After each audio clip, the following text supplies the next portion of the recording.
حبايب قلبي عاملين ايه؟ ده عمرنا واحنا بنرمي البتاعة دي. من النهاردة انتي مش هترميها، لا ده انتي كمان هتخزنيها. تعالوا نشوف مع بعض البتاعة دي ايه فايدتها وايه لازمتها وايه اللي احنا بنقوله ده، وان احنا فعلا ضيعنا عمرنا في كنز محدش يعرف قيمته. كل حاجة ليها فايدة، زي ما بالظبط كده نزلنا فيديو على قشر البيض اللي كلنا بنرميه. لا ده ليه فوائد كتير جدا، يبقوا اتفرجوا على الفيديو هنزلكوا في حرف الاي والوصف كمان. البتاعة دي بقى نرجع نقول البتاعة دي اللي هي ايه، راس الفلفلاية الرومي زي ما انتوا شايفين كده. بصوا انا مخزنة عندي ازاي، لما جيت استخدمته شلتها مرميتهاش اهي، شايفين؟ طيب هنعمل بيها ايه؟ ده كنز فعلا. احنا هنتخلص من اكبر مشكلة في حياتنا، اكبر مشكلة في حياتنا هنتخلص بيها بالبتاعة دي. طيب ما تقولي البتاعة دي هتعملي بيها ايه؟ هقولك. هنجيب كوباية زي كده بعد طبعا ما غسلناه ونشرفه معانا، هنفصصه كده. عايزة اقولك كل واحدة هي بتقع لازم نجيبها عشان ده كنز فعلا، هنعرف قيمته دلوقتي. تابعي معانا لاخر الفيديو. هنفضي كده كل البذور دي. تقولي بقى نزرع بقى ولا ايه؟ سبتي الطبخ بقى والحيل وهتزرعي؟ لا احنا مش هنزرع ولا حاجة، لا بالعكس، دي احنا هننحت جسمنا بالبتاعة دي، هنخسس جسمنا ونتخلص من اكبر حاجة مضايقانا اللي هي الكرش والبطن والارديف وكل منطقة في الجسم مضايقانا، هنتخلص بيها البتاعة دي. طيب هنعمل ايه كمان؟ احنا هنحط معلقة كمون، عايزين تحطوا حصى تمام، عايزين تحطوا بودر زي ما انتوا شايفين كده تمام. هنحطه كده ونقلب، ننزل بقى عليها بالمية المغلية.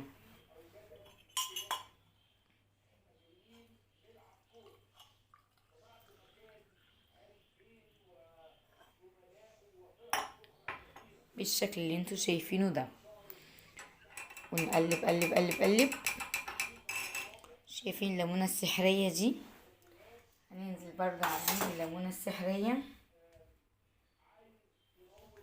حد يقولي ده غلط وكان ده، لا خالص، ملوش اي اثار جانبية، وحلو جدا لمرضى السكر، بيتخلص من كوليسترول في الجسم، وبيقلل من الدهون، وبيشفط الجسم والدراعات والبطن والارداف، كل الكلام ده. حطينا عليها نص ليمونه زي ما انتوا شفتوا كده، ونقلبه.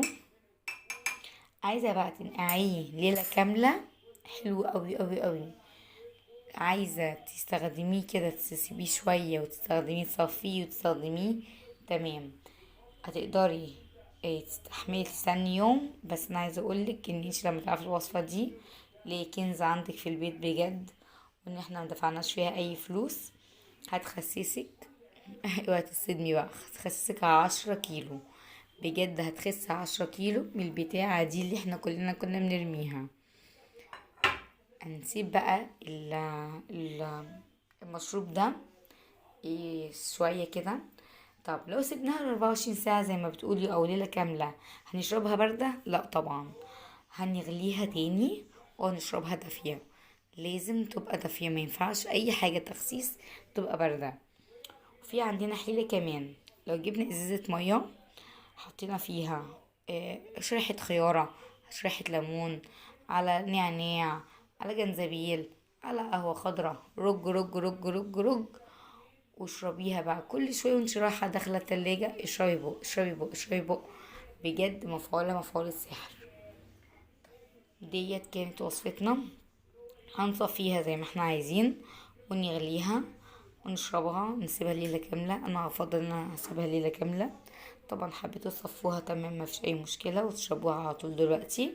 قومي يلا افتحي تلاجتك، طلعي فلفلاية، شيلي منها البذور، وهنا فضيها في الكوباية، حطي كمون، وقوليلي على طول على النتيجة. هستنى كومنتاتكم واستنى تعليقاتكم، تقولولي على الطريق على الوصفة دي جابت معاكم نتيجة ولا لأ.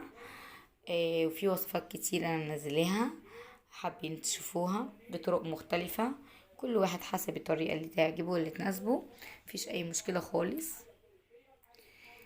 بصوا بقى الحيلة التانية معانا، طبعا الليمونة دي لسه عصرينها ما ترميهاش. بصي بقى، هتجيبي فازلين زي ما انت شايفة كده، بعد كل نهاية يومك وغسل مواعينك بقى كتير وتعبك، هتجيبي الفازلين كده تحطيه على ايديك، تمام. فازلين لوحده كفاية مع الليمونة، ودعكي بقى كده ليمونة مع الفازلين، وتشوفي نعومة الأطفال، والله أحسن من نعومة الأطفال كمان. بصي، والحاجة دي كده السمرة دي من المواعين هنعملها بصوا ناعمة جدا، فرق هنا عن هنا شاسع بجد بجد. بصوا في فرق جدا جدا فوق ما تتخيلي. طيب دي كانت حيلة معانا نعملها كل يوم قبل ما ننام، نحافظ بيها على جلدنا وجسمنا. معانا بقى حاجة تانية، هي دلوقتي مش حابين ان احنا نشرب مشروبات وكلام ده، مع اني بقولك والله مدفوع لها مفعول السحر، مش هتكلفك حاجة ولا هتتعبك في حاجة. ولو عايزة تحليه ممكن تحطي معلقة عسل ابيض بعد ما تصفي طبعا من البذر اللي انت شايفيه ده. طيب دلوقتي لو عايزة تشتري بقى حاجة سريعة بقى، انا عايزة اشتري حاجة سريعة بقى واشربها كده على طول على السريع احنا بناكل، قول استات حلو جدا. ده عن تجربة، انا باخده وبشربه على طول مع التركيبات بتاعتي اهو. بصوا مستخدمة منه كمان، الاستاذ ده رهيب جدا في علاج السمنة، جربيه مش هتندمي. الشريط هنا بحوالي 33 جنيه اهو، يعني بمعدل لو جبتيه يعني بجنيه في اليوم مش حاجة خالص. جيبيه وجربيه، هينزلك كل الدهون، هتشوفيها بعينيكي كل الدهون هتنزل. هيعمل معاكي مفعول حلو جدا. يا سلام بقى، وحبذا خدتي منه حبايه مع كوبايه زي دي او كوبايه من التركيبه بتاعت القهوه الخضراء اللي نزلنا فيديو قبل كده، رهيبه بجد رهيبه. يعني بصي مفيش خالص مفر. ده بالنسبه للتخسيس، وبالنسبه للناس اللي عايزه تزيد وزنها تبعتلي في الكومنتات، هنزلها طرق حلوه جدا، بس اللي عاوز يزيد يبعتلي، تمام. اتمنى يكون الفيديو عجبكم، واتمنى يكون ضيفة خفيفة على قلوبكم، وعملنا مع بعض المشروب وعملنا الحيلة بتاعة تنعيم الجسم، وقلنا على الأورليستات. ويا ربي يحقق كل اللي تتمنيه. اللي تخش دلوقتي وتعمل لايك ما تتخسرش فيه اللايك والاشتراك. ربنا يحقق لها كل حاجة يا رب اللي نفسها فيه واللي نفسه فيه. اشوفكم في فيديو جديد، وباي باي حبيب قلبي.